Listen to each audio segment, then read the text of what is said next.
बिस्मिल्लाहिर्रहमानिर्रहीम। Chapter number 1 जिसका नाम मेजरमेंट्स है, उसका एपिसोड नंबर 2 पेश खिदमत है। ये शुरू होगा MCQs नंबर 11 से और 20 तक जाएगा। शुरू करते हैं MCQs number 11। Which of the following is a base quantity.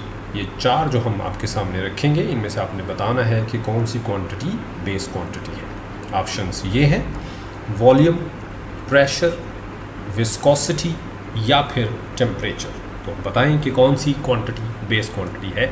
इसका आंसर है option D. Option D is correct, that is temperature. ये जो टेम्परेचर है, this is one of the 7 base quantities, जिसका टेबल कुछ यूँ है।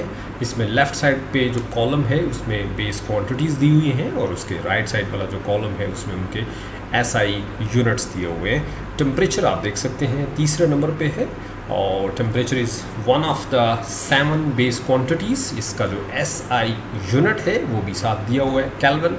इसके अलावा जो बेस क्वांटिटीज़ होती हैं उनके यूनिट्स को बेस यूनिट्स कहा जाता है। इसी तरह 7 जो बेस क्वांटिटीज़ हैं वो भी दी हुई हैं और उनके साथ उनके यूनिट्स भी दिए हुए हैं। यहाँ से आप बाकी के जो बेस क्वांटिटीज़ उनको यूनिट्स के साथ याद कर सकते हैं। यहाँ हम जो एक MCQs आपके सामने रखेंगे वो एक MCQ नहीं बल्कि उसमें 4-5 MCQs हो सकते हैं। तो इसमें हम हर चीज़ को डिटेल से पढ़ने वाले हैं। MCQs number 12। Plane angle is one of the two supplementary or geometrical quantities. Its SI unit is plane angle जो है ये 2 supplementary या फिर geometrical quantities में से एक है। इसका SI unit होता है क्या? ऑप्शन कुछ इस तरह से हैं: रेडियन, स्टीरेडियन, डिग्रीज या फिर रेवोल्यूशन। तो आप बताएं इन चारों में से कौन सा जो यूनिट है वो प्लेन एंगल का यूनिट है। तो इसका आंसर है ऑप्शन ए। जी हाँ, option A is correct, that is radian. Plane angle जो होता है इसको रेडियन में, डिग्रीज में और रेवोल्यूशन में मेजर किया जाता है, लेकिन इसका जो SI यूनिट है वो रेडियन है। इसके अलावा 1 रेडियन जो होते हैं वो 57.3 डिग्रीज़ के बराबर होते हैं और 1 रेवोल्यूशन में 360 डिग्रीज़ होते हैं। MCQs नंबर 13 पे चलते हैं। There are 3 types of units in international system SI of units: base, derived and supplementary. Stereadian is a dash unit। कहता है जी जो सिस्टम इंटरनेशनल है यूनिट्स का, उसमें 3 तरह के यूनिट्स हैं, एक बेस, दूसरा डिराइव्ड और तीसरा सप्लीमेंट्री। ये बताएं कि ये जो स्टीरियडियन है ये कौन सा यूनिट है? बेस, डिराइव्ड, सप्लीमेंट्री या फिर नन ऑफ दीज। तो इसका जो करेक्ट आंसर है वो है ऑप्शन सी। जी हाँ, option C is correct, that is supplementary. ये आपके सामने सप्लीमेंट्री यूनिट्स और सप्लीमेंट्री क्वांटिटीज़ का टेबल है। इसमें प्लेन एंगल है जिसका यूनिट रेडियन है, उसका सिंबल RAD, रेड है। दूसरे नंबर पे है सॉलिड एंगल जिसका यूनिट स्टीरेडियन है और उसका सिंबल है SR।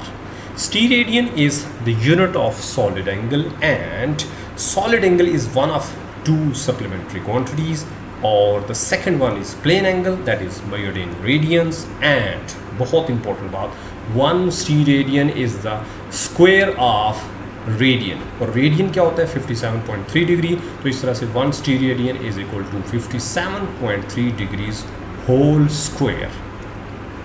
चलते हैं MCQ नंबर 14 पे। कुछ इस तरह से है: the mass is measured in kilogram kg whereas the SI unit of amount of substance is।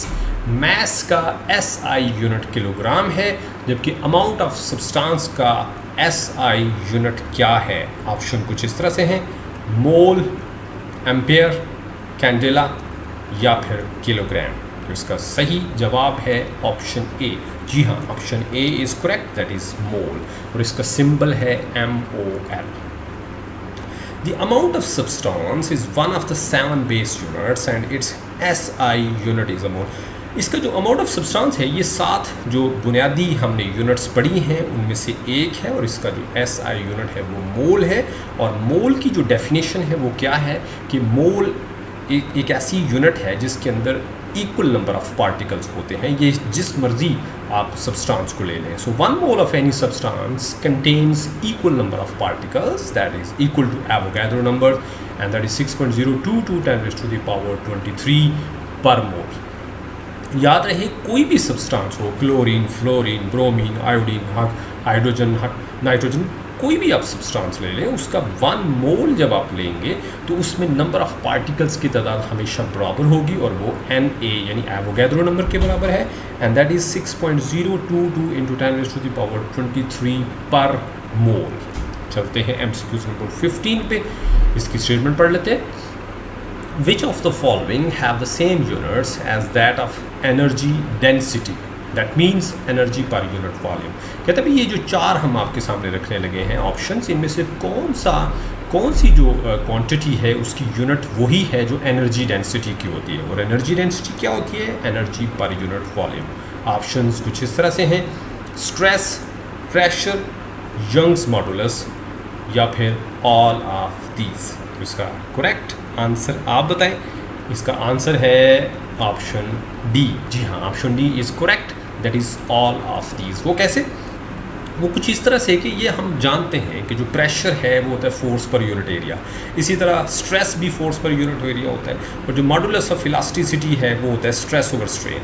Strain का कोई यूनिट नहीं होता, स्ट्रेस का ही यूनिट होता है। तो फिर इस तरह मॉडुलस ऑफ इलास्टिसिटी, जिसको हम यंग्स मॉडुलस भी कहते हैं, उसका यूनिट वही है जो स्ट्रेस का होता है, और स्ट्रेस का वही यूनिट है जो प्रेशर का होता है। तो इस तरह से जो ABC तीनों ऑप्शन जो हैं इनके यूनिट सेम हो गए। अच्छा, सेम हो गए तो फिर क्या हुए? किलोग्राम पर मीटर पर सेकंड स्क्वायर, ये इन तीनों का यूनिट है। अच्छा, तो फिर एनर्जी डेंसिटी का क्या यूनिट हुआ?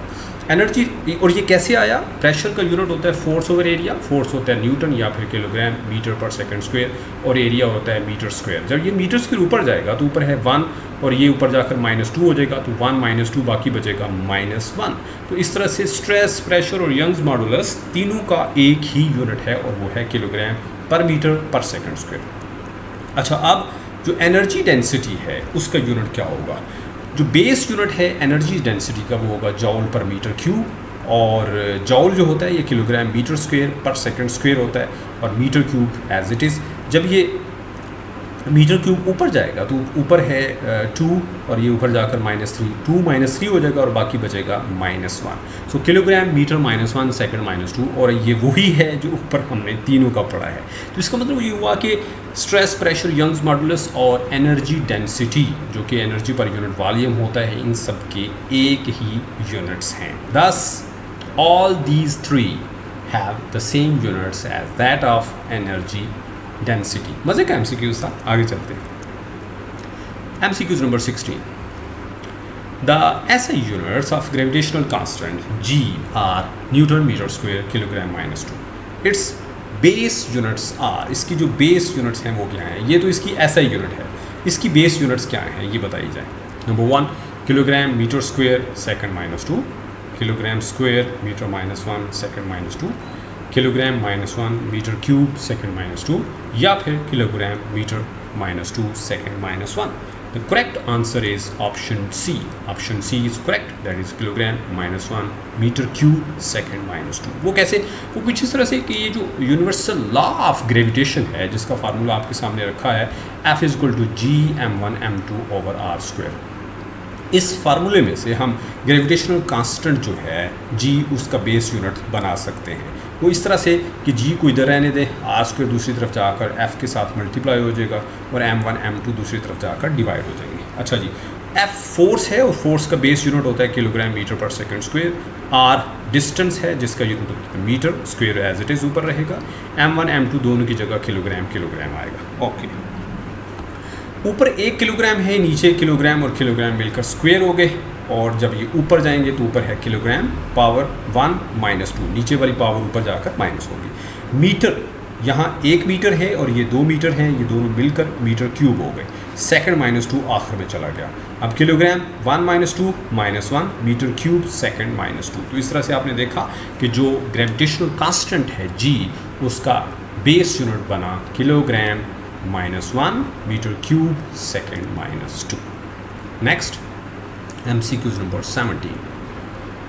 Can you solve 1 femto in terms of giga? ये बताना है कि 1 फेम्टो के अंदर कितने गीगा होते हैं। ऑप्शंस कुछ इस तरह से हैं, 10⁻⁻12, 10⁻⁻15, -18 या फिर -24। आंसर है option D, Option D is correct, that is 10 raised to the power minus 24. But the question is how? Let's see.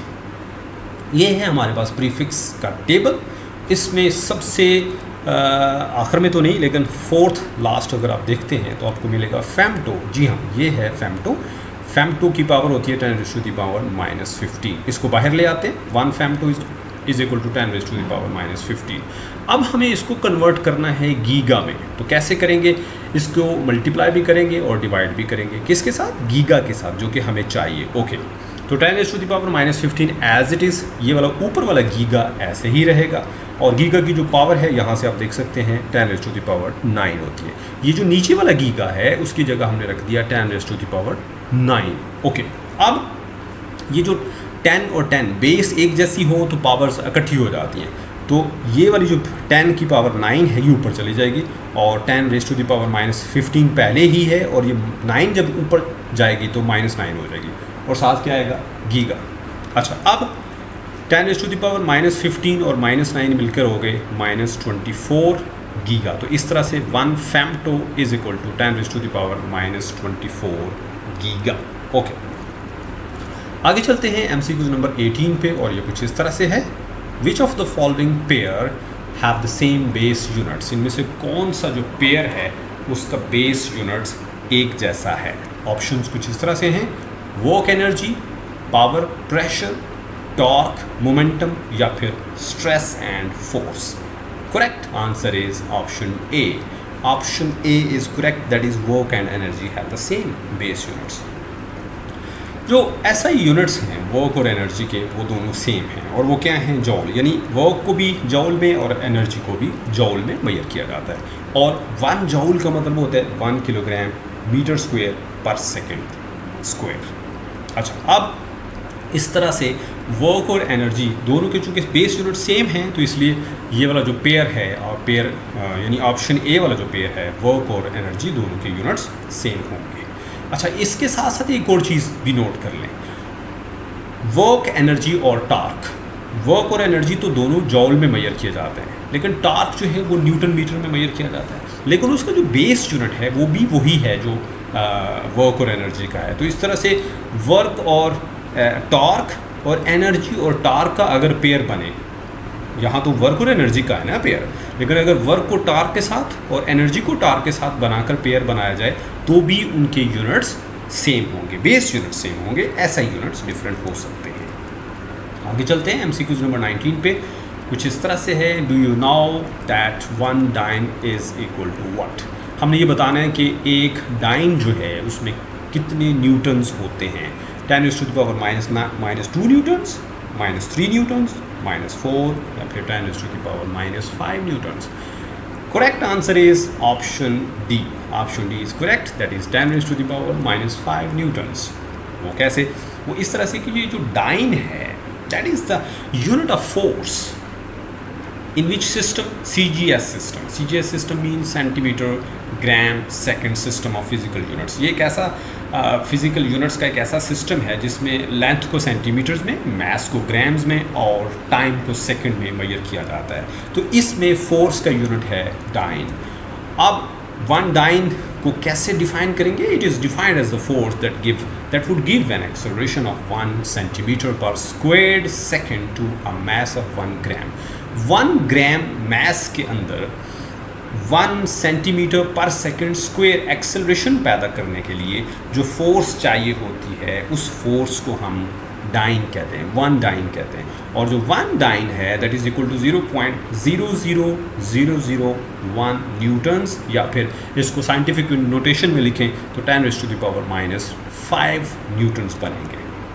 बड़ा अच्छा MCQ था आपके लिए, इसको मैंने डिटेल में एक्सप्लेन कर दिया। आगे चलते हैं, आज का MCQ नंबर 20 लास्ट MCQ है, और ये कुछ इस तरह से है, the base units of impulse are the same as that of. जो इम्पल्स होता है उसकी बेस यूनिट्स वैसी ही होती हैं जैसे कि इनमें से किसी एक की।